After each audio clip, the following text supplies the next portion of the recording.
Negotiate your wage, what you are paid for your time, or what your time costs, by what you would charge for your masquerade to come outside. See yourself as a masquerade that somebody wants to come to his event or to his company, and charge that person by what you want your masquerade, what your masquerade wants to use to come outside. If you stay in a job that is below what your more is supposed to run for, more against, ask any dibia, dibia,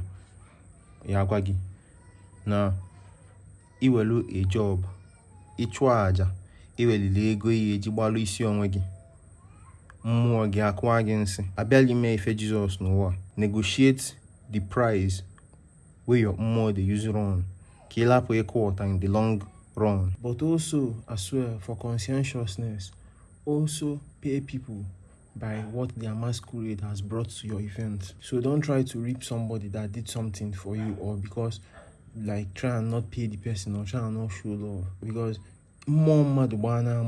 your masquerade came to my event, your masquerade did something, you go carry chicken go your house. Now how would they do them for our local level where we no sabi anything, right? But you see the coordination. Say if masquerade come your event, say see we ain't go collect this thing. So no reap masquerade, and no reap your workers or your staff members or your songwriters. Yeah, because Igbo tell you say inyeju dibia afọ ọbọ mkpọrọgwụ na ajọ ọfịa. When you feed the dibia to his stomach's full, when you feed the stomach, he will dig herbs, roots that he will use to do rare juju for you from the evil forest. You will go to the evil forest because you fed him well.